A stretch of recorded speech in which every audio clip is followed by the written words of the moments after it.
Uno de los lectores de Así Prensa me hacía un comentario con el que coincido en principio. Él dice que muchas veces cuando se habla del infierno, se habla de las apariciones de Fátima, por ejemplo, porque sabemos que los tres pastorcitos de Fátima tuvieron una visión del infierno, de cómo es y qué cosa parece, ¿no? Y él dice, yo no sé por qué se habla mucho más de la devoción de Fátima sobre este tema que la devoción de la Salette en Francia, ¿no? Por si acaso, a los que están interesados en hacer una búsqueda, se escribe La Sayette, ¿no? Con doble T y doble L, con Y, La Sayette, ¿no?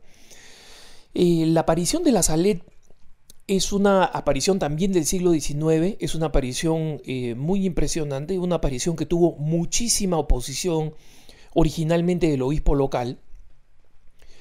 Pero el tema no es las revelaciones que aparecen en la Salette o varias de las promesas que hace la Virgen de lo que podría suceder en Francia si Francia no se convierte, entre ellas la desaparición de todas sus cepas de uva, que es exactamente lo que sucedió. Ustedes saben que debido a distintas plagas en el siglo XIX, Francia, la cuna, o una de las grandes cunas de los vinos famosos, no tiene ninguna cepa de vino que se remonte a antes del siglo XIX.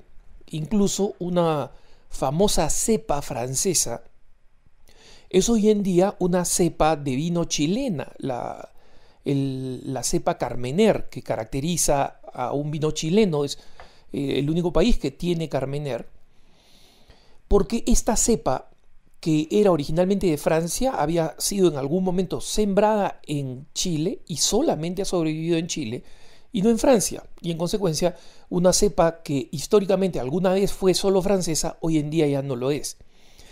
Esta es una de las cosas sorprendentes de las que advirtió la Virgen María y terminarían sucediendo en el caso de la Salette. Sin embargo, cuando yo me he referido al tema del infierno, y me he referido específicamente a lo que nosotros sabemos por dogma, o lo que sabemos por dogma. Sabemos que el infierno es un lugar que tiene características físicas, porque allí en ese momento hay almas, pero después del juicio final van a haber personas completas, cuerpo, alma y espíritu. Porque el ser humano es un ser corpóreo y en consecuencia, incluso en la resurrección de los muertos, después del juicio final, no del juicio personal que ha tenido todo el que muere inmediatamente, sino después del juicio final, todos vamos a resucitar con nuestro cuerpo. Recuerden ustedes lo que dice San Pablo: las trompetas sonarán, la trompeta sonará y los cuerpos resucitarán. Y los cuerpos serán incorruptibles. Ya he hablado de la resurrección de los cuerpos en otras ocasiones. He explicado cómo nuestro cuerpo será de una naturaleza similar a la del cuerpo glorioso de Jesús, que era un cuerpo similar, pero distinto, con potestades, con poderes que no eran propias o habituales del cuerpo mortal. En consecuencia, el infierno va a tener un espacio físico, pero fundamentalmente va a ser un lugar espiritual de aquellas personas que han decidido negar completamente a Dios. Y sabemos que el infierno va a ser irreversible y sabemos que el sufrimiento es absolutamente incomparable e inimaginable.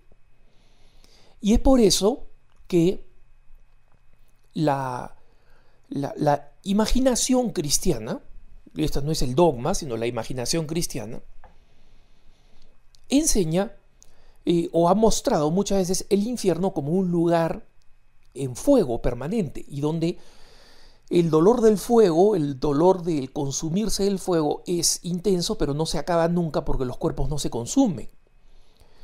Esto, sin embargo, es un aspecto fundamentalmente gráfico, es un elemento en el que coinciden las distintas visiones, pero comprenderán que las distintas visiones del infierno, de revelaciones privadas, etc., o de apariciones como la aparición de Fátima, no constituyen dogma de fe. Y en consecuencia la enseñanza de la Iglesia sobre esos asuntos no se guía por estas revelaciones privadas. Estas revelaciones privadas nos pueden ayudar con sus características, con su acento, a incrementar nuestra devoción, a ser más conscientes de preocuparnos de realmente alejarnos del infierno y acercarnos al Señor para ir al cielo. Pero la naturaleza del infierno es independiente de lo que haya salido en una aparición u otra. Las apariciones, como digo, tienen un fin devocional, es decir, enardecernos para volver a la verdad fundamental. Una de las primeras cosas que se comprueban en una aparición antes de ser proclamadas auténticas es que estas apariciones presenten de parte de la Santísima Virgen enseñanzas que no contradicen en nada y que no aumentan en nada a la revelación completada por Jesucristo. Recuerden ustedes que Jesucristo dijo: todo lo que mi Padre me ha revelado os lo he dado a conocer. No dijo: la revelación la va a completar una de las apariciones de mi mamá. No lo dijo. Todo lo que necesitamos conocer está en el conjunto de la doctrina y nos es iluminada, interpretada permanentemente por la autoridad pontificia, que como cabeza de la Iglesia y como vicario de Cristo en la tierra, mantiene viva esa enseñanza. Entonces, lo importante no es tanto impresionarnos con las características que tiene el infierno según tal o cual revelación. El tema de por qué la Salet tiene menos devoción o menos popularidad que la de Fátima, yo lo único que puedo decir es que es así, lo sabemos, porque hay mucha gente que no sabe nada de la existencia de las apariciones de la Salet y pueden ser sumamente devotas de Fátima. Y no tengo ninguna razón por la cual